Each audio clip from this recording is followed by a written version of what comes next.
Shalom et bienvenue de retour en Israël avec Aline. Aujourd'hui, nous allons suivre les pas de Jésus sur le mont du Temple.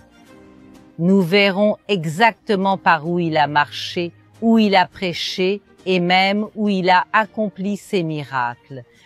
Le mont du Temple est extrêmement important pour l'histoire de Jésus.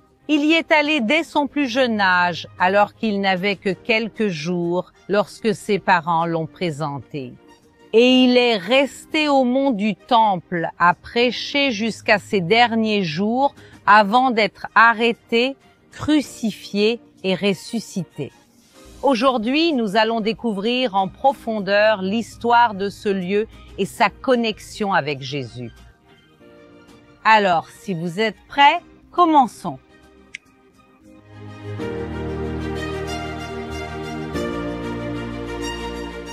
Jésus a visité le mont du Temple des dizaines de fois, et la plupart du temps où il a visité le Temple de Jérusalem, il est entré par les portes de Hulda, qui sont justement ces entrées qui se trouvent à côté de nous. Nous allons maintenant monter ensemble les escaliers. Regardez comme c'est spectaculaire. Ces escaliers sont d'origine datant de l'époque de Jésus. Il y a de fortes chances qu'il soit passé exactement par ces marches. Et remarquez quelque chose d'assez étrange. Si l'on regarde les marches, on voit qu'elles ont des tailles différentes. Ici, je monte une petite marche, maintenant une grande marche. Pourquoi cela a-t-il été fait de cette façon? Ces escaliers ont été construits ainsi pour que personne ne puisse monter en courant au mont du Temple. Parfois, les gens étaient tellement émus d'arriver à cet endroit qu'ils devenaient impatients et voulaient monter en courant. Cependant, quiconque montait ces escaliers en courant tombait. L'idée était que tout le monde monte lentement en respectant la sainteté et l'importance de ce lieu. Parce qu'il faut se rappeler qu'à quelques mètres de nous se trouve le sommet du mont Moria, où Abraham est allé faire le sacrifice de son fils Isaac. Où se trouvait l'arche d'alliance, le propitiatoire et la présence divine? Où étaient situés le premier et le deuxième temple de Jérusalem? Là où sont passés des prophètes, des rois et bien sûr la grande présence de Jésus en ce lieu. Regardez la taille de ces pierres. Tout ce long mur que nous longeons n'est qu'un seul bloc de pierre. Et elle est d'origine datant de l'époque du second temple de Jérusalem. Elle se trouve à cet endroit, exactement ici, depuis l'époque de Jésus. Et en marchant un peu plus loin et en regardant ici sur le côté, nous voyons les 3 portes de Hulda, par où Jésus est passé de nombreuses fois en montant au mont du Temple. Cependant, nous arrivons jusqu'à l'entrée des portes, mais nous ne pourrons pas les traverser car les portes sont fermées. Et nous marcherons en direction du mur occidental du complexe du Temple, là où se trouve l'entrée de nos jours.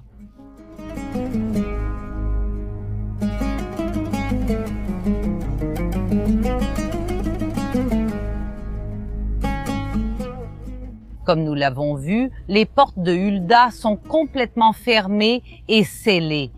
Et c'est pourquoi, pour accéder au mont du Temple, nous devons monter par un autre endroit. Et c'est pourquoi nous utilisons ce pont en bois, qui bien sûr est beaucoup plus moderne. Cependant, elle nous offre une vue très spéciale sur le mur des Lamentations. Alors, regardons-le pendant que nous continuons à monter.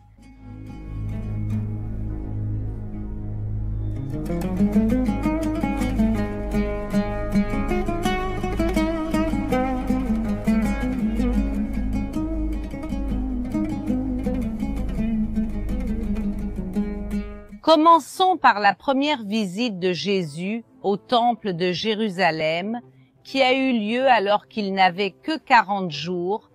En effet, la loi de Moïse exigeait de présenter les premiers-nés à Dieu, et à cette époque, cela se faisait au temple de Jérusalem.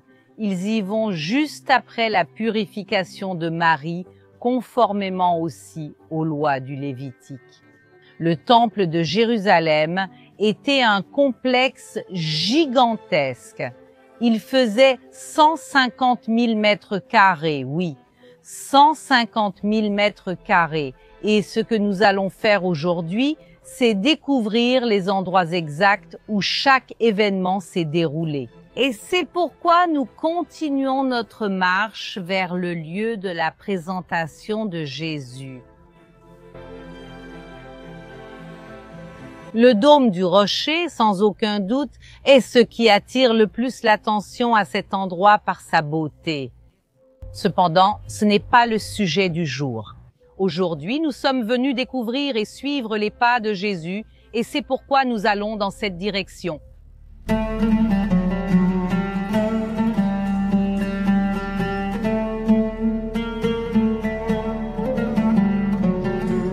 Au moment où nous sommes arrivés ici, un grand vent s'est levé, mais je veux que vous regardiez ces arches ici. Là où se trouvent ces arches, aujourd'hui, se trouvait autrefois la porte de Nicanor, et cette zone dans laquelle nous entrons maintenant s'appelait le parvis des femmes. Et il commençait ici à la porte de Nicanor, descendait les escaliers, traversait une grande cour et se terminait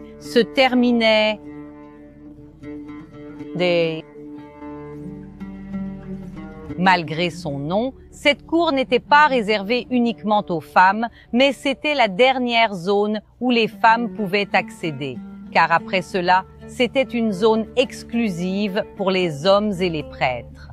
Et dans cette zone où nous nous trouvons, c'est précisément là que les femmes, que les familles venaient apporter leurs offrandes et présenter leur premier-né. Et justement, la famille de Jésus, justement Marie étant d'une famille modeste, ils apportent ici 2 petites colombes. Et c'est dans cette même cour qu'ils rencontrent Siméon. Il y avait à Jérusalem un homme appelé Siméon qui était juste et pieux et qui attendait la consolation d'Israël. Et l'Esprit Saint était sur lui. Il lui avait été révélé par l'Esprit Saint qu'il ne mourrait pas avant d'avoir vu le Christ du Seigneur. Poussé par l'Esprit, il se rendit au temple. Lorsque les parents amenèrent le petit Jésus pour accomplir à son égard ce que prescrivait la loi, Siméon le prit dans ses bras et loua Dieu en disant « Ô souverain, comme tu l'as promis, tu peux maintenant. Tu peux laisser ton serviteur s'en aller en paix, car mes yeux ont vu ton salut que tu as préparé devant tous les peuples. Lumière pour éclairer les nations et gloire d'Israël, ton peuple. » Le père et la mère de l'enfant étaient émerveillés de ce qui avait été dit à son sujet. Et c'est aussi ici, dans la cour des femmes, qu'il rencontre la prophétesse Anne. Nous savons que Jésus est venu plusieurs fois dans son enfance à Jérusalem et au temple. Il est écrit dans la Bible que ses parents venaient ici chaque année pour célébrer la fête de la Pâque juive. Et bien sûr, Jésus a accompagné plusieurs de ces fois. Et il y en a une qui est spécifiquement mentionnée. Il est spécifiquement écrit dans la Bible que Jésus a visité le temple de Jérusalem quand il avait 12 ans. Lorsqu'il a eu 12 ans, ils sont montés à la fête selon la coutume. Une fois la fête terminée, alors que ses parents rentraient chez eux, le jeune Jésus resta à Jérusalem sans qu'il s'en aperçoive. Pensant qu'il était parmi les compagnons de voyage, ils marchèrent toute la journée. Alors ils commencèrent à le chercher parmi leurs parents et leurs connaissances. Ne le trouvant pas, ils retournèrent à Jérusalem pour le chercher. Après 3 jours, ils le trouvèrent dans le temple, assis parmi les maîtres, les écoutant et leur posant des questions. Tous ceux qui l'écoutaient étaient émerveillés par sa compréhension et par ses réponses. Quand ses parents l'ont vu, ils ont été stupéfaits. Sa mère lui a dit: « Mon fils, pourquoi nous as-tu fait cela? Ton père et moi étions inquiets en te cherchant. Il a demandé: « Pourquoi me cherchiez-vous » Ne saviez-vous pas que je dois être dans la maison de mon Père? Mais ils ne comprirent pas ce qu'il leur disait. Dans ce passage, il n'est pas précisé l'endroit exact dans le complexe du temple de Jérusalem où cela s'est produit. Mais nous savons que cela s'est probablement passé ici, dans l'une de ces cours extérieures où les foules pouvaient écouter Jésus. Jésus a passé les 30 premières années de sa vie dans ce que nous appelons ses années de vie privée. C'est-à-dire, il ne s'était pas encore manifesté clairement. Et soudain, à l'âge de 30 ans, il commence son ministère et accomplit une grande quantité de miracles, d'enseignements, toute la vie publique, tout ce que nous avons consigné dans la Bible et bien plus encore. Quel a été le tournant décisif dans la vie de Jésus? 2 événements conjoints. Le premier d'entre eux, le baptême dans les eaux du Jourdain réalisé par Jean-Baptiste. Et le deuxième événement juste après celui-ci fut la tentation, les 3 tentations faites par Satan. Et l'une d'elles s'est produite ici, sur la montagne du Temple, où nous allons maintenant. On peut déjà voir au loin ce coin qui est le pinacle, l'endroit de la tentation. Écoutons le passage pendant que nous marchons. Alors le diable emmena Jésus dans la ville sainte et le plaça sur le pinacle du temple et lui dit, « Si tu es le Fils de Dieu, jette-toi d'ici, car il est écrit, il donnera des ordres à ses anges à ton sujet, et ils te soutiendront de leurs mains, de peur que tu ne heurtes ton pied contre une pierre. » Jésus répondit, « Il est aussi écrit, tu ne mettras pas à l'épreuve le Seigneur ton Dieu. » Mais comment pouvons-nous savoir que le pinacle auquel la Bible fait référence est exactement cet endroit où je me trouve en ce moment? Pour cela, nous commençons par lire la Bible elle-même, le Nouveau Testament dans sa langue originale, en grec. Il est écrit que la tentation a eu lieu au ptérogion. Cela signifie en grec la petite aile ou le bord. Et donc, si nous regardons ici, nous savons que la zone d'origine doit être une pointe, un bord qui dépasse. C'est précisément ce que nous constatons ici. Nous pouvons également nous tourner vers les pères de l'Église. La tradition de l'Église primitive, comme Eusèbe de Césarée et Jérôme, qui disent que cela s'est produit à la pointe sud-est du mont du Temple. Et nous pouvons aussi prendre des écrits du 1er siècle, comme celui de l'historien juif Flavius Joseph, qui dit que de cette pointe, de la pointe sud-est, quand on arrivait ici et qu'on regardait en bas, on avait le vertige, et cela a tout son sens, parce que cette pointe est de loin la plus haute de toutes, car d'ici, non seulement nous avons la hauteur de tout le mont du Temple, mais de ce côté aussi, nous avons la vallée du Cédron.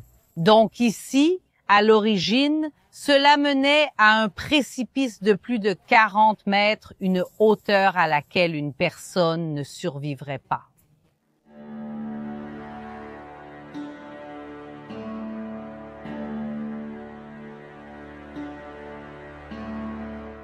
Pendant ces 3 années de vie publique, de ministère, Jésus est venu de nombreuses fois au mont du Temple, principalement pour enseigner. Et il est écrit spécifiquement une fois dans la Bible lorsqu'il vient pour la fête de la dédicace, qui est un autre nom pour la fête de Hanouka, qui a lieu chaque année vers le mois de décembre. Et il est écrit qu'à ce moment-là, pendant la fête de la dédicace, il se trouvait spécifiquement sous le portique de Salomon. Le portique de Salomon, malgré son nom, ne date pas de l'époque du roi Salomon, mais c'était le portique de l'époque de Jésus qui se trouvait ici, le long de tout ce mur, du mur et du mont du Temple. C'était une zone avec des colonnes et un toit qui la couvrait. Donc un excellent endroit pour que Jésus puisse ici se protéger des intempéries afin de pouvoir enseigner à une grande foule. Et c'est justement ici, sous le portique de Salomon, qu'il enseigne la parabole du bon berger. Malheureusement, l'une des choses les plus tristes ici sur le mont du Temple, c'est le manque de fouilles archéologiques. En raison de la sensibilité politique de ce lieu, pratiquement aucune fouille archéologique n'a été réalisée. Jusqu'à aujourd'hui, la majeure partie de l'histoire de cet endroit reste ici, enterrée sous nos pieds, et nous est inaccessible. Même si nous pouvons venir ici pour raconter l'histoire, si nous voulons toucher une grande partie de l'archéologie, elle est justement cachée ici, sous ce sol. Cependant, il y a une exception. Il y a eu un moment dans l'histoire où l'archéologie a été retirée ici du mont du Temple, et ce n'était pas peu de choses. 9000 tonnes ont été extraites du mont du Temple, précisément de cet endroit où je me trouve maintenant, et c'est cette histoire que je veux vous raconter. Dans les années 1990, l'Union des associations cultuelles et fraternelles, qui est l'organisation musulmane qui contrôle le mont du Temple, a réalisé des travaux souterrains illégaux dans la zone appelée les écuries de Salomon. De là, ils ont retiré 9000 tonnes de terre du mont du Temple, mélangées à des vestiges archéologiques, et ont jeté tout cela dans la vallée du Cédron. Et ils ont fait cela pour construire une mosquée souterraine à cet endroit, qui a aujourd'hui une capacité de 10 000 personnes et qui s'appelle El Marouane. Cependant, malheureusement, je ne peux pas descendre ces escaliers. L'accès à cet endroit est complètement interdit aux Juifs et aux chrétiens de nos jours. Ce lieu est gardé par l'Union des associations cultuelles et fraternelles, qui est une organisation musulmane, et c'est pourquoi nous ne pouvons pas y entrer. Mais qu'a-t-on fait de toute cette terre qui a été jetée dans la vallée du Cédron? Elle a été récupérée par un groupe d'archéologues, parmi lesquels Tsaï de Vira et Gabriel Barcaï. Ils ont lancé un projet de sauvetage pour préserver la terre du mont du Temple, ainsi que son archéologie. Un projet unique et extrêmement important. Nous avons même participé à ce projet et nous avons filmé pour vous. Je vais laisser le lien ici en haut pour ceux qui veulent regarder. Et dans le projet de tamisage, ils ont déjà réussi à trouver des milliers d'objets liés au premier et au deuxième temple de Jérusalem. Des pièces de monnaie, des inscriptions, des morceaux du sol, même l'un des chapiteaux eux-mêmes, un morceau de colonne du portique de Salomon.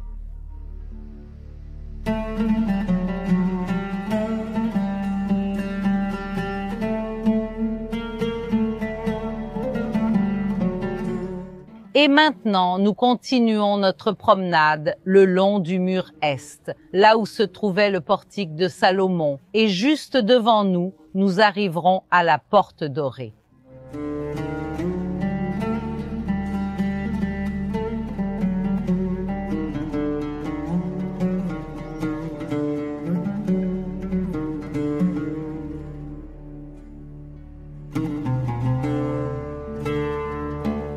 Ici derrière, nous pouvons clairement voir la porte dorée par laquelle Jésus fait son entrée triomphale. Il est venu par le mont des Oliviers, monté sur un petit âne. Il descend par la vallée du Cédron et entre par la porte en traversant exactement cette zone ici. Et ici, il entre sur le mont du Temple pour commencer sa dernière semaine, sa semaine ici à Jérusalem.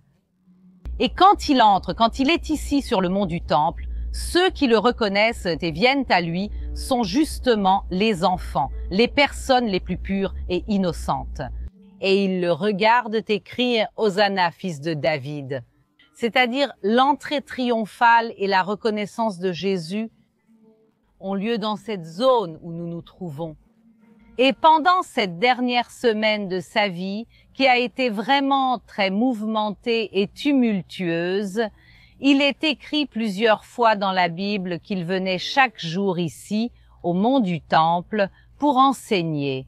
Regardez ça, chaque jour il venait ici.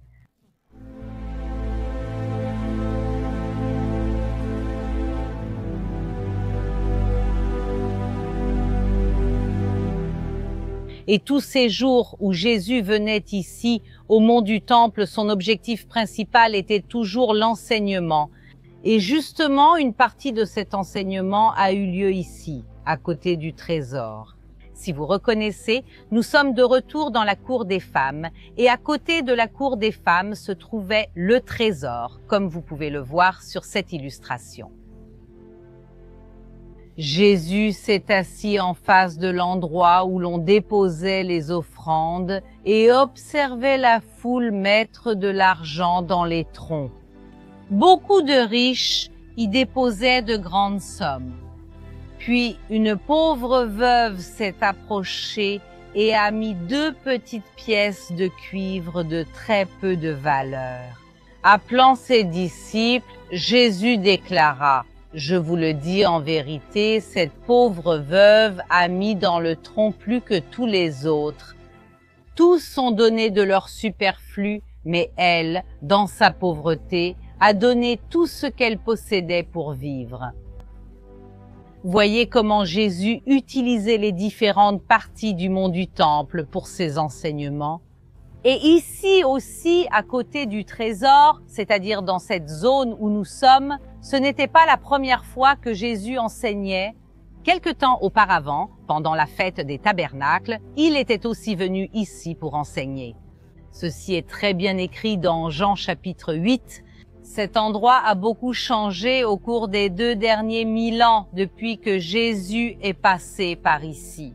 Mais nous pouvons voir ici clairement les marques de l'histoire qui n'a jamais quitté cet endroit.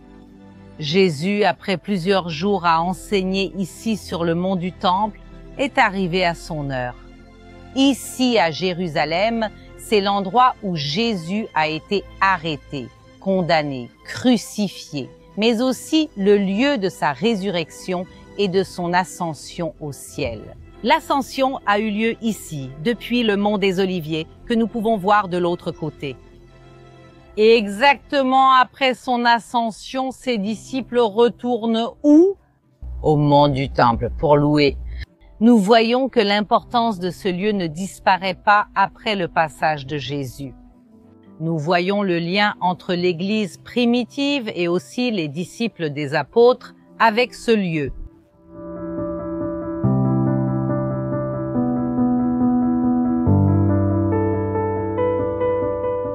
Pierre et Jean ont guéri un infirme près de la Porte Belle qui se trouvait de l'autre côté de la cour des femmes, puis Pierre s'est rendu au portique de Salomon pour y prêcher également.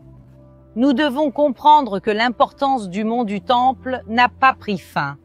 Cet endroit est là où a eu lieu le quasi-sacrifice d'Isaac par Abraham. Le pacte du monothéisme que nous suivons encore aujourd'hui a été scellé à cet endroit. Les prophètes ont marché ici, les rois aussi. Jésus est également passé par ici. Ici, il a accompli des miracles et ici aussi ses disciples ont continué à venir. Comme nous continuons à venir ici jusqu'à aujourd'hui, en passant par cet endroit pour raconter son histoire, pour nous connecter aux miracles et au passé, au présent et aussi au futur, car beaucoup de choses doivent encore arriver en ce lieu. J'espère que vous avez aimé la vidéo d'aujourd'hui. N'oubliez pas de vérifier le lien qui s'affiche maintenant à l'écran ou dans la description. Je vous fais un gros câlin et on se retrouve la semaine prochaine.